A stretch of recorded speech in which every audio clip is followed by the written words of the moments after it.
Well, hello again, everybody. This is part 2 of the webinar series that we have that's based on a 4-part blog series, which can now be consumed in a 1-part PDF.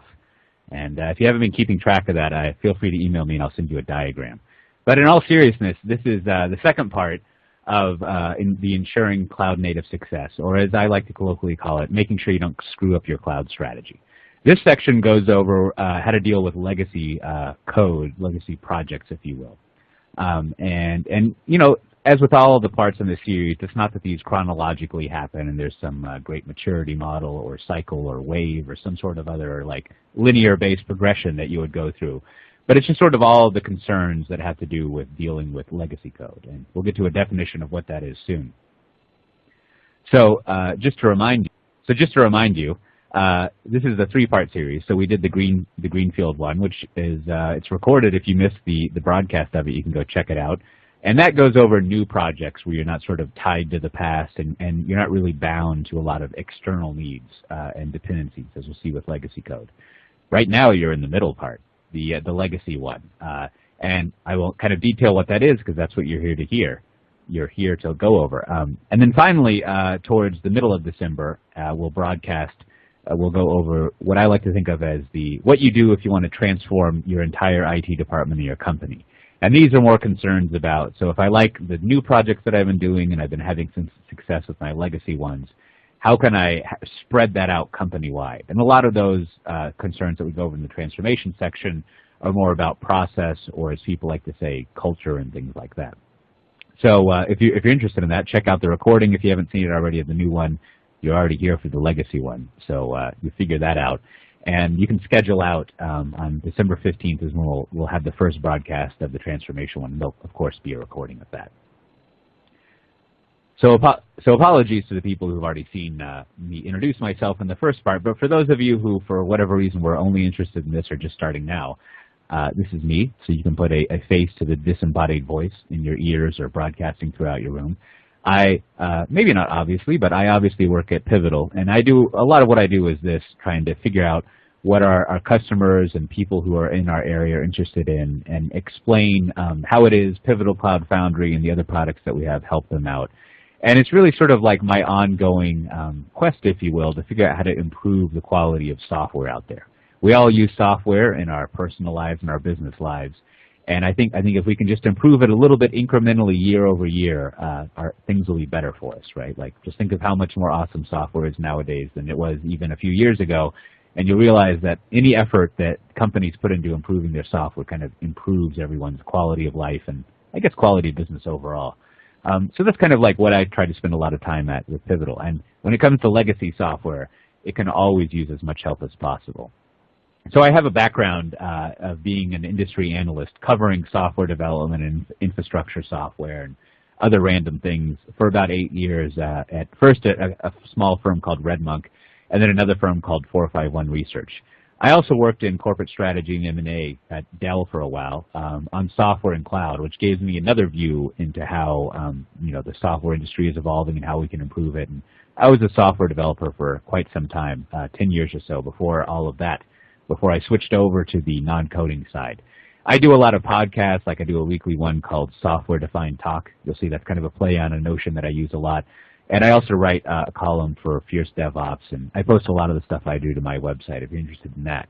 And I'm always interested in the feedback that people have on this, so feel free to reach out to me on Twitter. I'm just Cote in there, or email me up. And I'm interested in how software is either horrible or great, or how you're kind of making it better and improving it out there. It'd be great to talk with you on that topic. So again, to recap a little bit, but not to repeat it too much, I always think it's good to figure out why we care about something, why we're going through an effort. You know, one of the reasons can always be because it's entertaining, and if that's the case, we don't really need to ask why. But oftentimes, especially when dealing with legacy code, for our own entertainment is a poor answer and often doesn't occur that much. We need to have some good motivation for why that's happening. In the first, the Greenfield version of this, which you can see the recording of, I went into a little bit more detail. And there's some references at the bottom of the slide where if you really want to get the full treatment of why you should care about these things, you can look at in more detail. But I just want to recap that the reason we care about improving software, especially in a business or large organization context, is because more and more we have companies who are looking to become these software-defined businesses. So they want software to be the key enabler, the key factory, if you will, the process that's running them. And if you analogize to kind of like the early car industries, right? So the innovations that Ford and then Toyota and in the middle GM and other people made, the way that they produced their product, right? The factory and also the systems, especially with Toyota and then early on with Ford, that they would use to run those systems and to spread out to all the other manufacturers. The processes that they followed were as important as the factories and technologies. And that's an important way of thinking about how you use software in your business, right? So kind of building on that analogy, if you look at the car manufacturers nowadays, all of them are very interested in using software as a core enabler for what their product is. And they're realizing that the process that they use and the way they think about how software is created is an important part of their factory, just as much as their actual literal factories. So a lot of the cloud native think that we go over and this kind of evolving idea of what's the journey you're going on to transform how you're doing software, it's not only about using the new technology, but it's introducing a new way of thinking about the primacy of how software is playing in your business. And again, if you're interested in the kind of more like charts, like numbers-driven approach to why software is important for businesses, there's lots of other material that I and other people have written, which you can look up. But just keep in mind that the goal of all of this is to become this, as the notion, as I like to think about it, a software-defined business, which you can also think of as a cloud-native enterprise. So if some of it seems like a little onerous or difficult, it has this great goal of transforming how your business is run by relying more and more on software. So let's jump right into it. In this second part of the Cloud Native Journey series, what I wanted to cover is how to deal with legacy and what are some tactics and high-level things that can help you be successful with legacy code. As we'll get into, like almost by one of the definitions, legacy is one of those things that you can't really ignore. You have to deal with it somehow. And it can also kind of have an impedance mismatch, if you will, towards the newer way of doing things, so there's coping mechanisms. And finally, as you'll see, a lot of how you think about legacy, as I was alluding to earlier, is a chance to change and improve the behaviors that you have. It shouldn't be looked at as kind of like, oh, I got to go deal with the legacy code, but it's a good chance to learn and improve the hygienic patterns that you have. So first of all, let's define legacy, and let's define it through a couple of optimistic and kind of delightfully snarky ways of thinking about it. So oftentimes people think about legacy as a very sort of Rube Goldbergian kind of like process that you have. It's sort of like the code that you've ended up with, and it's also usually notably the code that you feel is very fragile and it seems kind of dangerous to touch, right? You usually don't have enough testing around it. You're never really sure how long it's going to take to do something. You may not even know how the code works. And you definitely don't have the rigorous testing in place that makes you very sure about your ability to make changes, right? As we'll get into in another point, like testing may seem very onerous, but over time, doing lots and lots of testing and being disciplined about it, it's almost a legacy inhibitor, right? Like if you can verify the changes that you have made don't break anything and that they work, then you almost aren't dealing with legacy code. So one of the definitions of legacy code from a great Michael Feathers book that I'll mention later on is almost that legacy code is code that isn't tested, right?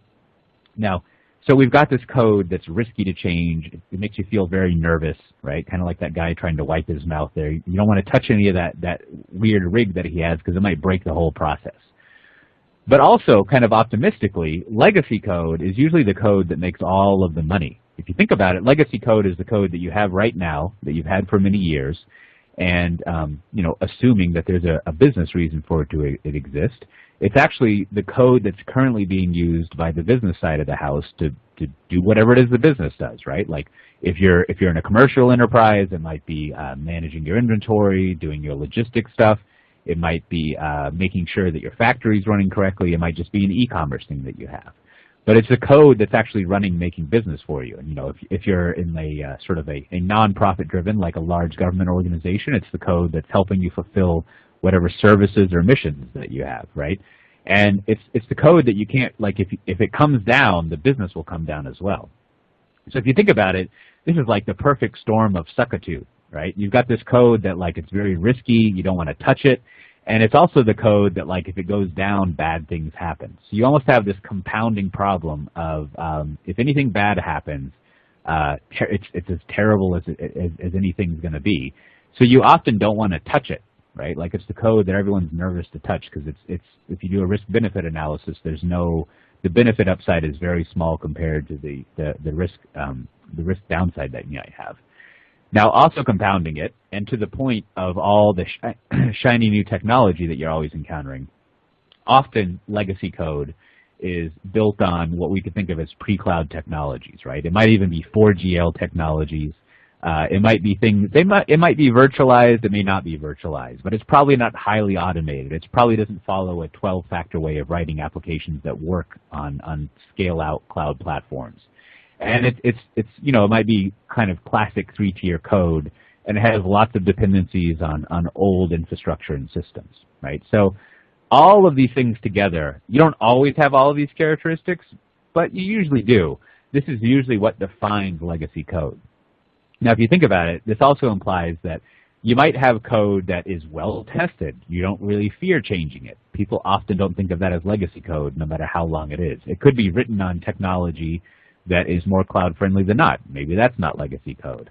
And I guess there's another category, to be overly categorical, of code that the business doesn't really care about, which technically that's probably legacy code, but that's probably also just kind of not very worthwhile code if it's not really critical for how things are executing. So this is the kind of code that you need a special category of thinking to cope with, especially when you're thinking more about becoming a cloud-native enterprise than not, because it's code that you can't ignore, but it's high risk to change, and it doesn't immediately work with the new types of cloud-native approaches that you're taking.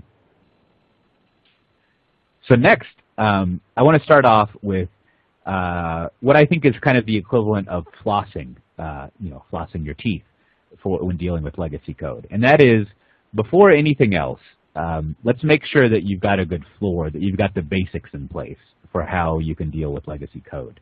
And that is making sure that you not only have application portfolio management in place, but that you're actually doing something about it, right? I mean, over the years, I've seen lots of people who, when it comes to things like portfolio management, they might spend a month every year putting together a great presentation and maybe even a Word doc, but no one actually does anything about it. So they're just kind of like tagging a bunch of code out there and characterizing it, but there's not the follow-through that you need with portfolio management.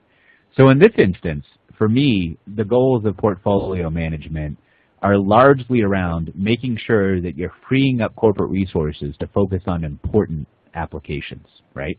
So a lot of what we're talking about here, if not all of it, is the custom-written software that an organization is managing to help support the business, right? That's kind of what a software-defined business, a cloud-native enterprise is you're writing your own software that's unique to your business that lets you differentiate in the marketplace. So you need to look over all these applications that you're supporting and start to think about how we manage the life cycle of them. And this is a good hygienic thing to put in place. This is why I think about it as flossing, right? Like, as the joke goes, you only need to brush and floss the teeth that you want to keep. So if you don't want these applications up and running or to be healthy, don't worry about managing them. The metaphor kind of breaks down because the problem is you have other teeth, metaphorically speaking, that infect other applications, but you kind of get the idea. Any metaphor, like, you become strained after a while. But you want to make sure that you have a way of managing that portfolio in place. And the example sort of methodology I have is from our friends at EMC. There's a transformation group there.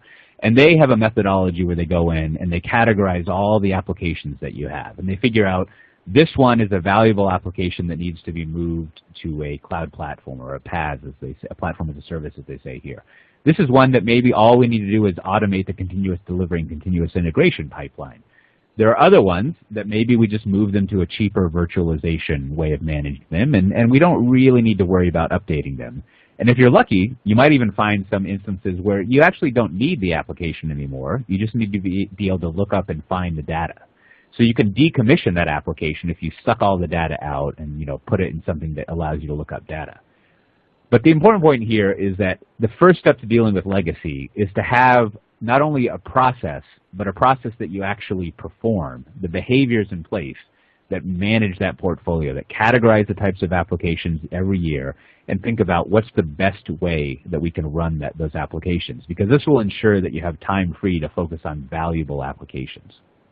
So go back and figure out what your portfolio management strategy is and test out if you're actually doing it. And as always, or maybe not as always, but again, at the bottom of this slide, there's further reading and references if you're interested in approaches. There's many ways of doing it. I just chose this one from our EMC buddies to represent it. So, assuming that you have a good portfolio management plan in place, right? You have the safety net that ensures all this effort you go through won't kind of be eaten up and wasted by a lack of portfolio management. You're going to go through a process of filtering the projects that you have. Now, as with any good sort of like value-driven methodology, you can come up with a quadrant, essentially, to identify those applications that are ranked high. So the filtering that we do at this stage is largely about eliminating projects that are not a good fit.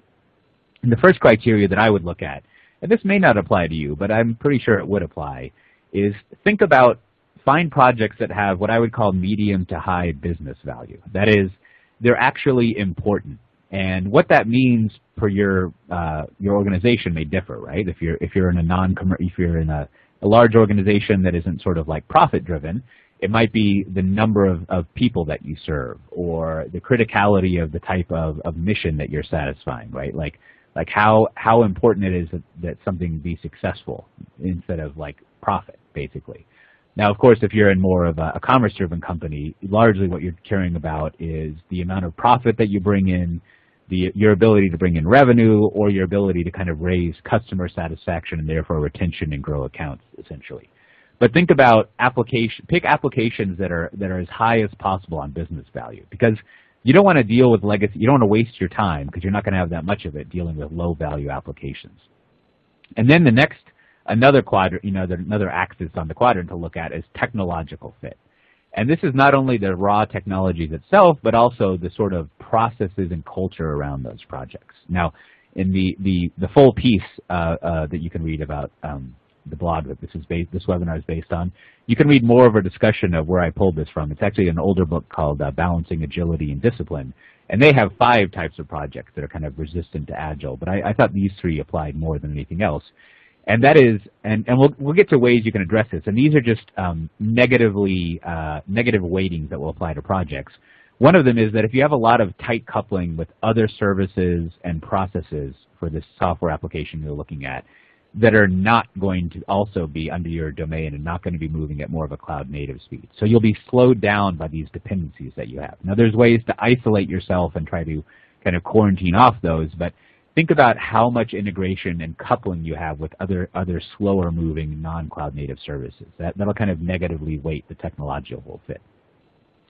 Also, you might encounter company-wide or industry-wide standards and regulations that simply slow down the processes that you have and make it harder for you to operate at the speed of deploying weekly and daily that you want to achieve with a cloud native approach.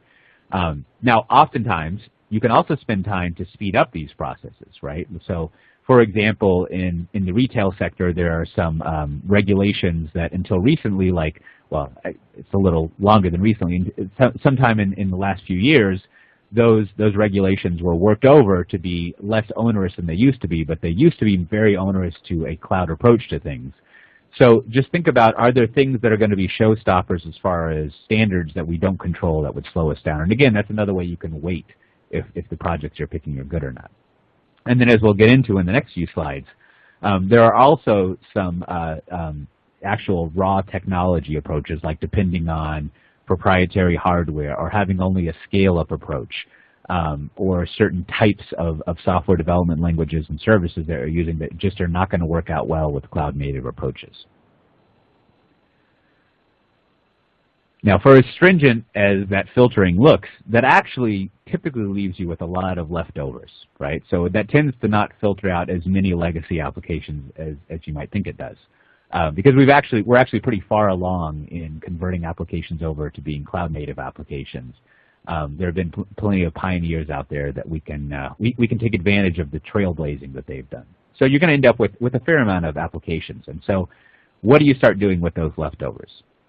So first of all, you want to make sure that you're doing the basics of virtualizing and automating as much as possible the applications that you have, right? Like that might be initially one of the biggest gains you can have when you're kind of executing on your cloud strategy is just making sure you're automating the build process, you're automating the deployment, you're automating the way you manage things. Find all the manual steps and processes that you get to and try to eliminate them as much as possible. As we'll get into in the third part, the transformation part, this is an area we're doing something like value stream mapping, where you map out end-to-end every single process and everything that happens from idea to getting the code, to getting a user using the code happens. And you can start to find the slack that you can pull out of the system to really tighten it up. Now the next thing that we'll get into with the pattern is start thinking about, for those services and parts of your legacy code base that you can't do something with, start wrapping API gateways and applying the Strangler pattern to slowly kind of isolate and, as I said earlier, quarantine out those legacy parts of the system. This is, again, sort of like a new behavior that you introduce when you're dealing with legacy things, is how do we manage the migration and kind of the care and feeding of these kind of geriatric parts of your code base. And there's pretty well understood and supported, especially in Pivotal Cloud Foundry with things like Spring Cloud, ways of dealing with interfacing with old code that you can't necessarily change, but you have to keep using. And then finally, kind of the bulk of the hard work, if you will, the heavy lifting or the ditch digging that you'll be doing, is rewriting and repackaging the applications that you have. So typically there is some rewriting that you'll need to do. It may not be a complete rewrite. It might just be a repackaging and reconfiguring and rewiring how things occur. But to make older code, pre-cloud code, cloud native, there are some changes that you'll need to go through typically to get all of the advantages, to get to that idea where you're deploying weekly or daily because you're doing things in a cloud native approach. So looking at some of the technological things, and I have copious references down there that dive into much more depth, kind of at the code and the architectural level, a lot of what these concerns are. But these are some things to keep in mind, and hopefully kind of a little bread trail to make you read those deeper reports. One of them is an excellent white paper that we put out earlier this year, and the other two are blog entries that we have. And this topic area, going over how we change legacy or existing code to be more cloud native, is something that we don't always publish as much as we could, but we have a lot of material that we can talk with you about and that we can send over. And we're publishing more and more of it increasingly. There's some great talks at the Spring One conference recently you can look up as well. And we have a whole little booklet called Migrating to Cloud Native Architectures that kind of goes over this as well. That's a great reference material for that. But to give you a preview of this promised pile of stuff that we have, generally, the types of applications that are a good fit kind of out of the gates for a cloud-native approach are ones that are very stateless. And what we mean by that is kind of counterbalanced by the generally bad column over there is they don't need to manage a lot of state. You could kind of kill them at any time and bring them back up and everything would be fine. So this often implies that state is injected into them, or they're relying on other services, a database as a service or other things to manage state for them, or manage session state or things like that. So the more stateless your applications are, the easier things will be. And then as you would expect with the cloud technology, if they horizontally scale, that also works out much better, right? Cloud is inherently it favors horizontal scaling. So whenever you can add sort of capacity to the right and left rather than adding brute force raw horsepower up and down, those kind of applications work out well as well.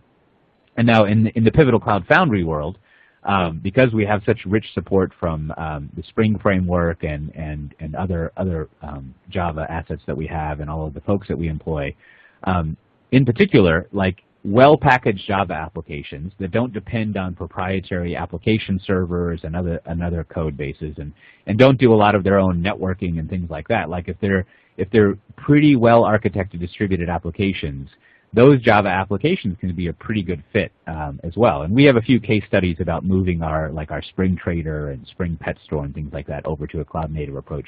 So you kind of can see how that paces out. Now, of course, we maybe not obviously, but just in case you didn't know, we support Ruby and Python and Node and PHP and other ways of doing things, but there's a pretty rich support for Java in there with a lot of the integrated Spring things we have in Pivotal Cloud Foundry.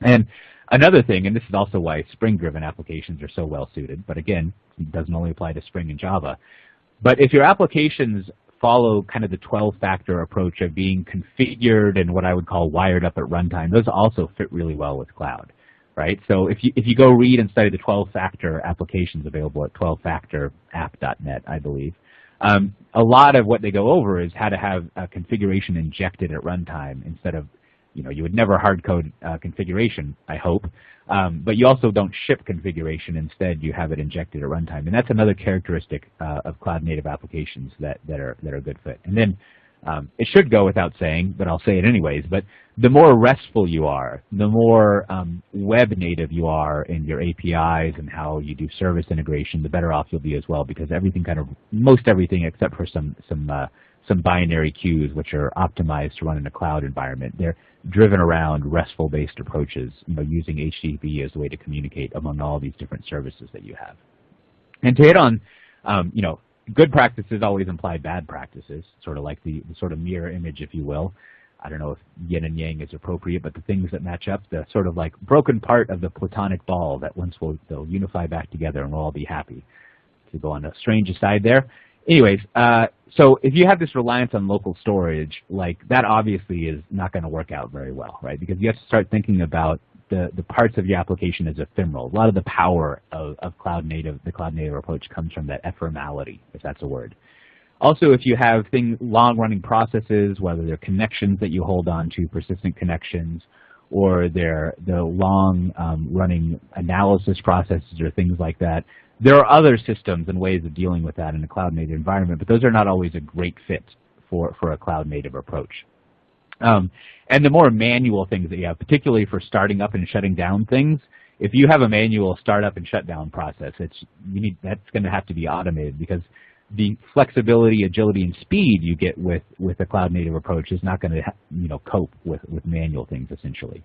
And then as referenced earlier, right, if you're dealing with proprietary APIs and hardware and things that themselves are not cloud-native, that's going to be an issue as well. Now, there are ways of addressing most all of these bad things, but those might be areas that you start working on to kind of bring yourself up to snuff to being compatible with the cloud-native approach. And again, I'd emphasize checking out those references, or just calling us up, or I don't know if anyone actually uses a phone anymore, contacting us, and we can go over a lot of the things that we're seeing with customers and out there in the field when they're converting things over at a lower level. So as I started off with when I was addressing what legacy is, a huge part of how people define legacy is that it's stuff that isn't well tested. Therefore, we never want to change it.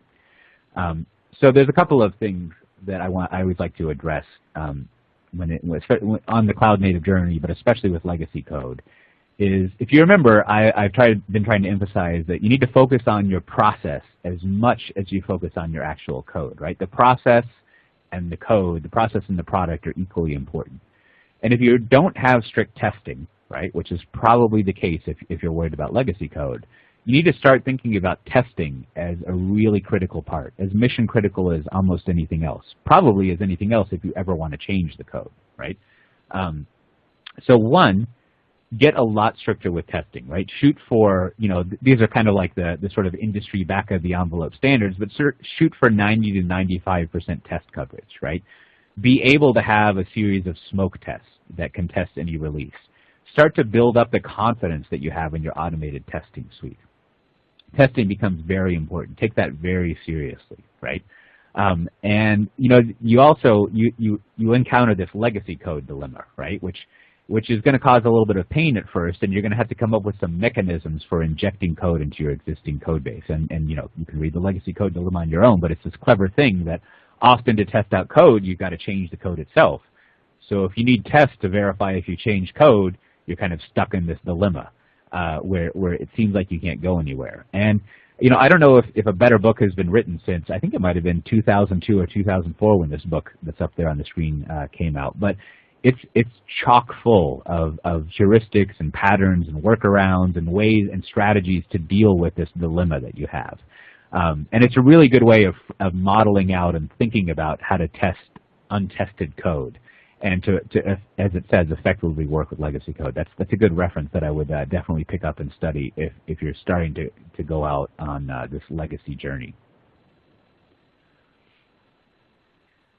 So next, this is not the only sort of architectural pattern that you have for dealing with legacy code, but it seems to be the most popular in the sense of not only mentioned but useful is basically the strangler pattern, right? And it's named after plants, that strangle, that kind of subsume and replace other ones. As pictured here, I think that's some sort of fig plant, maybe from South America, that basically it strangles over and takes over a tree. It's not named after sort of like the murderers, although that may be what you want to do with your legacy code is just kill them. But instead, it's the slower, methodical approach to strangling out the code that you have. And I stole a diagram that kind of illustrates it from a slightly different approach. But the idea is that from the consumer, from the client angle of consuming an old service, if you don't already have an abstraction layer or an interface in place, something that hides the service from it, you need to introduce that layer. That's kind of the first step that you have. And then that's all that you do for, as the first thing. Now we've got this intermediate layer between our new code and our old code. And then what you do, because you have this abstraction layer in between, you can start to, whether you're using load balancing or some other way of figuring out when you go to the new code or the old code, you don't actually bring down the old code. You just start bringing up new code that slowly, as you can see why it's a strangler pattern, slowly is taking over the function of the old code, right? So you might have, in one release, you might only change the inventory lookup thing that you have, and you're using all the old rest of your e-commerce system, right? In the next release, you might have the charge someone's credit card, or send them a PO when they buy something, and it's all still the old code. And eventually, hopefully, you get to the state where you can remove the old code. And I would encourage you, if you're interested in this, to go look up the case studies that are referenced down there. Because what's interesting about them is most of them are anonymous and things like that. But you see how long this takes. It's a slow-moving process, which is, it's largely slow because, one, it's hard work, but two, it helps ameliorate the risk, if you will, of swapping, of killing strangling code versus methodically removing it. And it usually takes, it's sort of like a minimum of a year to get significant progress. And then over the course of many years, that eventually you can get rid of your legacy code. And so that's the scale that you start thinking about changing things over. But it decouples you from this older code and allows you to start evolving your more customer-facing code a lot faster instead of having a dependency on the slower-moving code. Speaking of slower-moving code, another thing that you'll encounter that it falls under the category of, if you see my other talk about like donkeys and other delightful things, it falls under this category of meatware, which is to say it's not software or hardware, it's people-based parts of your process, right? And in legacy systems, this is maybe like the second most common. It's tied for first thing that comes up, which is the processes that we have in place are so slow that they themselves are preventing us from becoming cloud natives and moving faster, right? So we have change review boards in process, we have audits that we have to go through, we have all these meetings that have to occur.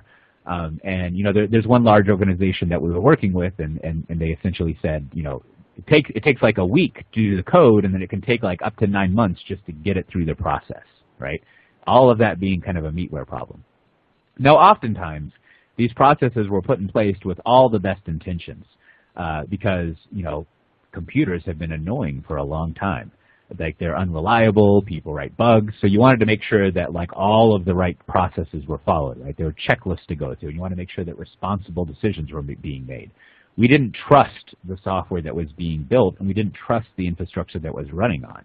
And whenever there's a lack of trust about the IT that you have, you end up putting meatware solutions in place to account for that trust, and you end up with these, what can become nowadays onerous processes. So, for one thing, right, like if you can establish enough trust with the processes so that they can accelerate and they don't have to review things, then you're in a good situation. And we see this with our customers of Pivotal Cloud Foundry is once they learn to trust the cloud platform and they trust the methodology and they prove this trust out. If you remember in the Greenfield projects, you start with a small project, you get a slightly bigger project, and you finally get like a much larger project, and that helps you build trust in the organization that this cloud native approach is working. So similarly with the legacy approach, once you establish trust with the system, you might be able to speed up these processes or ignore them altogether. Now, that may not always be the case, in which case, to be a little bit Machiavellian, you can also use this process to expose, you can also use this part of the cloud native journey to expose bottlenecks.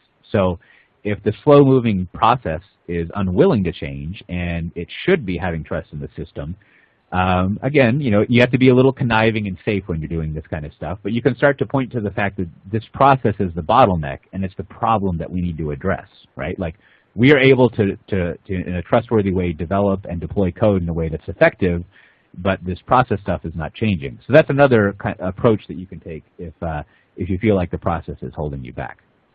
And again, I want to emphasize that you don't only want to just sort of like eliminate this stuff, you often want to put a new process in place, right, that is changing and that changes the old way. I mean, there's nothing wrong with process as long as it's serving you.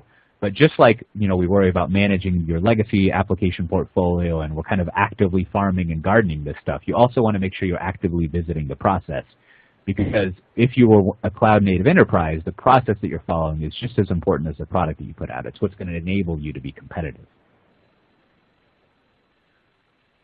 So just wrapping up, like I always like to at least try to end in a little bit of encouragement, right? Like, I mean, people often think of legacy code as a big ball of spaghetti out there.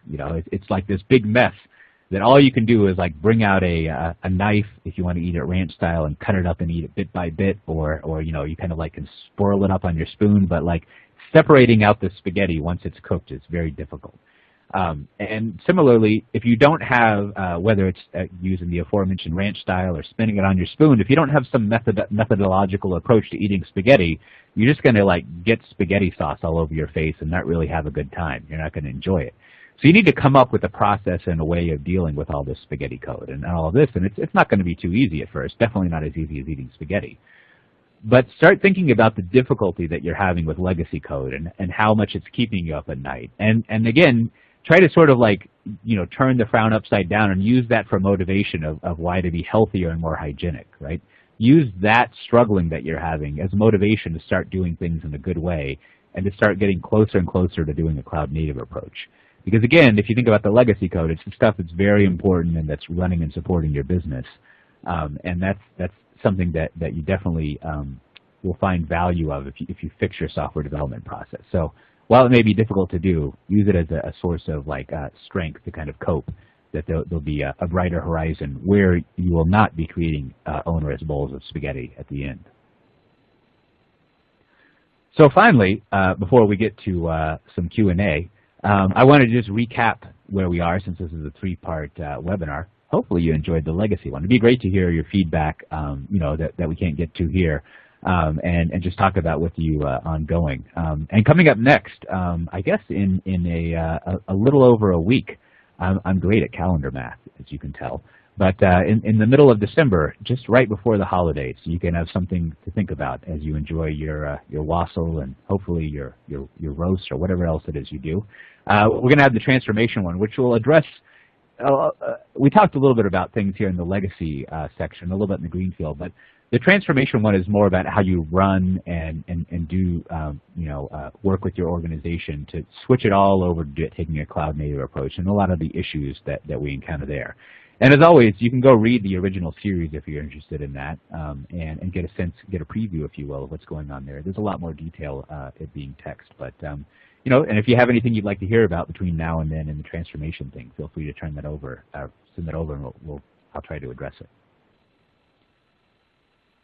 So with that, thanks for sitting through this. It's been fun working on this cloud native journey series, and especially talking about it with people, because it really does get me close to that point that I'm interested in. How can we improve software and how can we make it better? So if you want to reach out and talk about it, I'm always interested in that, and I appreciate your time. And now, let's see. We'll see if there's some questions that we can go over. So one of the questions we have is, so what do I do with the code that is not really compatible with running in a cloud native platform? And just to detail that out a little bit more, I mean, I think I think what you start doing is you take kind of like maybe a longer term strangler pattern approach to it. So you for example, you might have a system that you're dealing with that's written in maybe an old version of PHP that you kind of have to manage manually. It's like an old LAMP stack thing that doesn't really translate over, requires some manual intervention. And those are the kind of the areas where, as I was alluding to earlier, doing some value stream mapping is pretty handy. And you might just have to live with the fact that you need to do some manual processing, right? And I would start to keep a backlog of, I haven't used this word amazingly throughout this talk, I would start to keep a backlog of the technical debt that you have. That is the things you know are sort of debts that you're going to need to pay off in the future, but that you're willing to live with now, right? Like we all take on debt for cars and houses and hopefully not too many credit card purchases and things like that. But it's sort of like we're willing to pay the price to have the benefit of fast access to large amounts of cash that we otherwise wouldn't have, but you need to manage that ongoing. So start keeping a backlog of these things that that you can't fix right away, but that one day you should fix. And as I was talking about with portfolio management, make sure that you're like actively managing that, right? Like don't just ignore it. So let's see, there's another question here, I guess on the meatware topic, that has to deal with, so what do I do with legacy people, which is always a dicey option. I mean, the glum out there always like to say, you know, fire them or get rid of them or whatever. But I think really there's a filter that I would run legacy people through. So first of all, just to read into the question, I guess what we mean by legacy people is people who will not change, right? Like they want to keep doing the same thing over and over again. And I feel like in most cases, it's not so much that they don't want to do something new, it's that the corporate environment or the team environment or whatever context they're existing in is not such that they feel comfortable doing a new thing. They know that what their legacy process is effective, they get rewarded for it, you know, they know if they go press that little lever, like a little sweet treat comes out and the rats like eating the treat.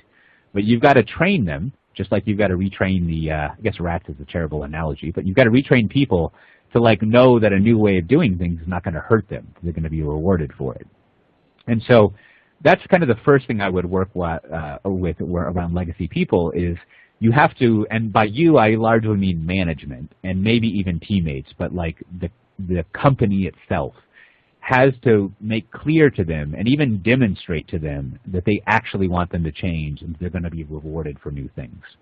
Now this also might involve, I mean this is sort of like something we give kind of offhanded pointers to but never really take serious, like training.